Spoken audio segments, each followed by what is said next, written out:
ikaze nanone rero ku ijambo ry'umwimerere tukaba dukomeje dusoma Bibiliya nk'amasangiza Bibiliya. Uyu munsi tukaba tugeze ku Ngoma 2 kuva kuri 30 kugera kuri 36. Ubushize twagarukiye Imana n'ukuntu tutayumvira ikaduteza ababisha bakatwiraramo natwe tukabaza ngo bigenze gute. Reka dukomeze turebere iki Imana itubwira hano ku Ngoma 2:30 kugera kuri 36. Bantu ba Isiraheli mugarukira Imana ya Abrahamu, Isaka na Yakobo, kugira ngo abantu bayo ibakize umubisha. Ibakisha umubisha. Hano icyo gihe bavugaga ku bwa Ashuri yarabateye, ariko Imana ikababwira ati nimungarukira nzabakiza umubisha. Imana rero ibabarire, ariko ibabarire abayishaka n'umutima wabo wose. Nushaka Imana n'umutima wawe wose, Imana izakugira ibambe, ikugira imbabazi. Icyo gihe rero Imana yumvisha amarira ya Hezekiya ikiza abantu. N'uyu munsi niki Imana idusaba tuyigarukire, nituyitakira twayitakambira tuyivanye ku mutima, izadukiza, itubabarire, idukize ingoyi y'abanzi baturi ku gakano. Icyo gihe rero Imana imaze gukiza abantu, habaye ibyishimo bikomeye cyane muri Israheli.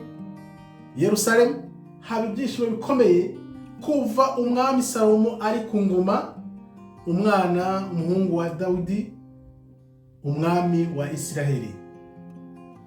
Icyo gihe rero ibyo byishimo bagize Yerusalemu ntago byari byakabayeho kuva ku bwa Salomo, umuhungu w'umwami Dawidi, umwami wa Israheli.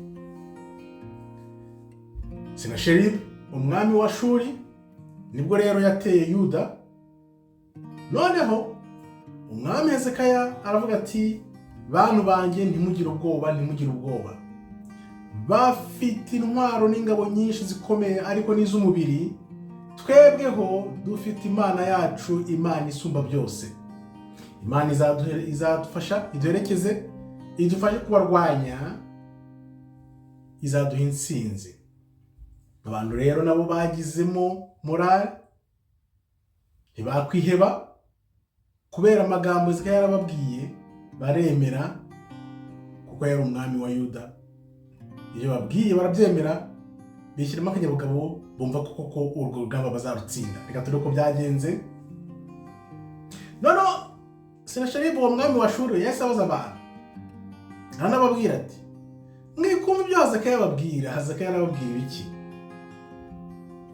Kuko nta mana n'imwe y'ikindi gihugu icyo ari cyo cyose, igihugu icyo ari cyo cyose yegeze irokora abantu bayo.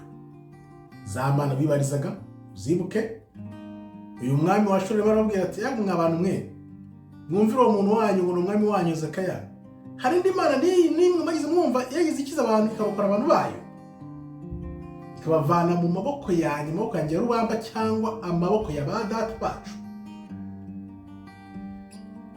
Niba ibihugu byose bitarigeze bitwivanaho, iyo mana yanyu izabavana mu maboko yacu ni iyihe?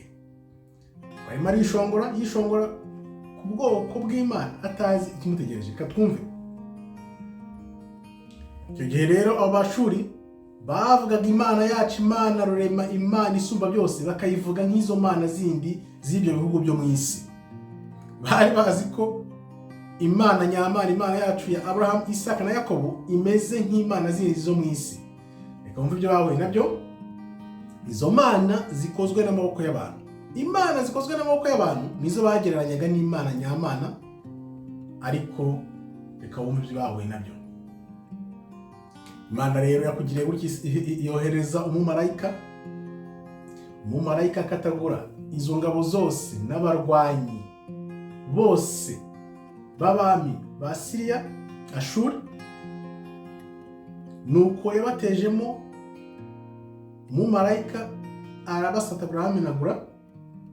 Noneho batahukana basurana iwabo ikimwaro mu maso, igihugu cyose gikwirwa ikimwaro. Bari bazi ko baje gushaka intsinzi. Urumva, yishongoye, afashe Imana ayigereranyije n'imana z'ibindi bihugu, ngese hari wagize wumva izimana zivana abantu mu maboko yacu, ariko Imana yize gutya yohereza umumarayika gusa, umumarayika arabasandaza arabica abiraramo. Icyo batahanye abasigaye abarokotse n'isoni n'ikimwaro no kugenda bubitse umutwe basubira iwabo mu gihugu bari baturutse. Tukaba tuzi rero ko abami b'icyo gihe ba Isirayeli hari Hezekiya yavuyeho haza Manase wari umuhungu we waje agakora ibigomera Imana cyane, ariko nyuma aza kugera aricuza, Imana iramubabarira. Hazaho umuhungu we witwa Amoni nawe akora nk'ibyo. Hazaho Yosaya umwami uhebuje wavuze uti no, ibintu ntibyakomeza gutya, reka dukorere Imana. Yosaya aza ku butware yari afite imyaka 8 gusa. Uyu ni umwami abantu bagomba gukunda cyane. Ngisoma ijambo bwa mbere, ngisoma Bibiliya bwa mbere, nkasoma ibyo Yosaya yakoze, nahise mvuga ni mwami Imana habwa icyubahiro, kuko mbonye umwami koko wakunze ubwami bwawe, wakunze gukora ugushaka kwawe. Gusa rero yakoze byinshi cyane, nkuko tugiye kubisoma.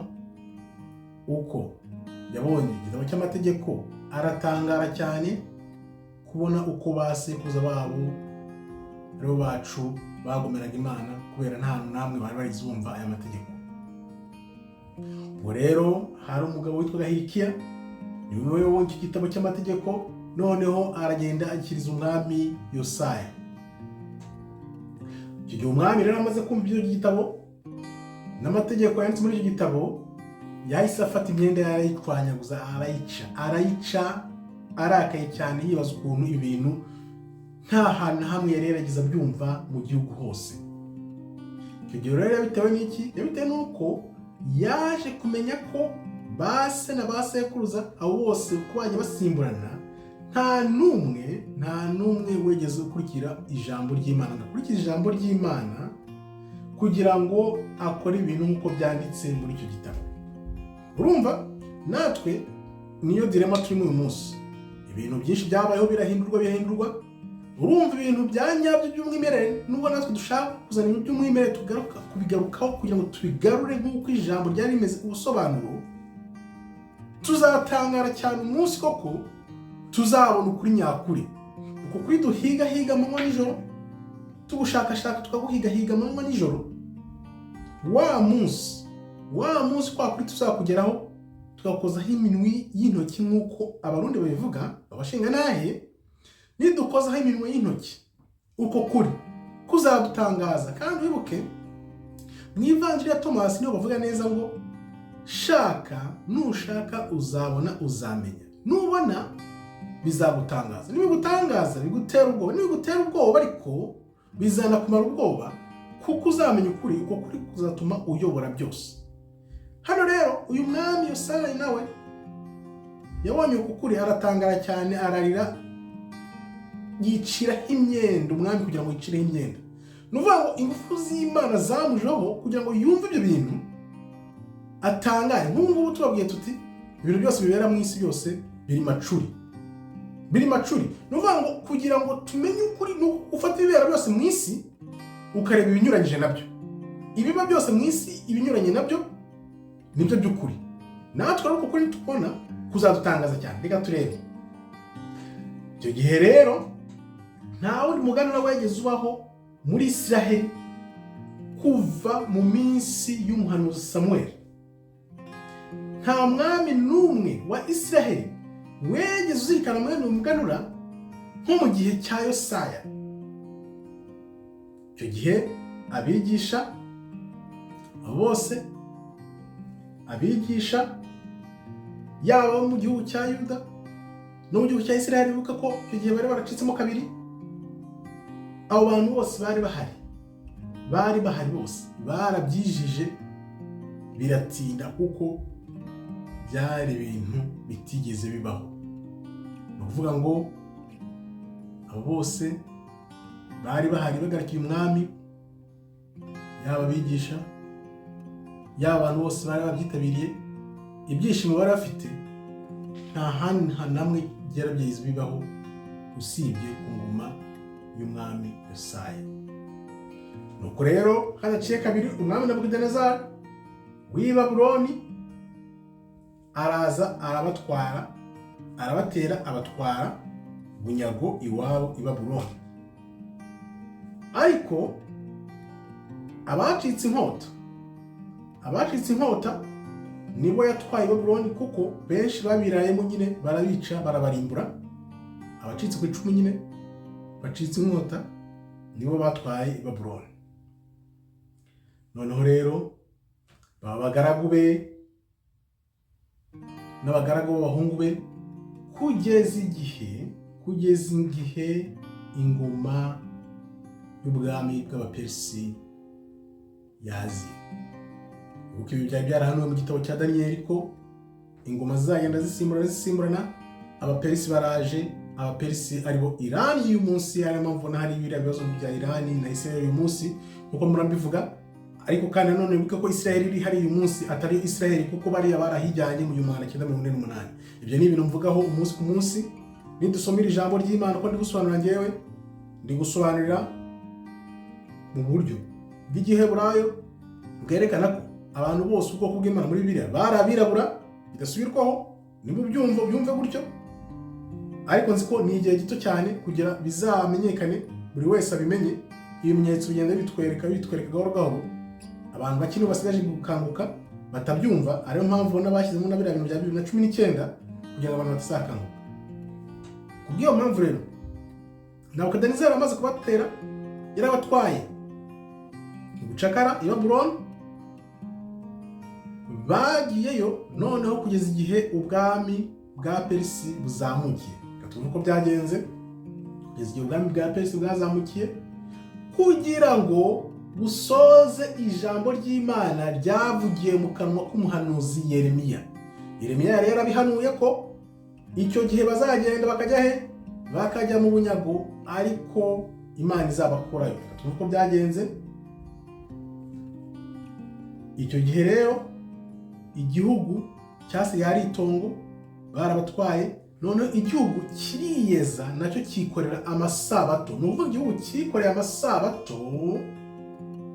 Igihugu cyakomeje kuba itongo kugeza imyaka 70 yose, ari nayo ya myaka bamaze he? Bamaze i Babuloni.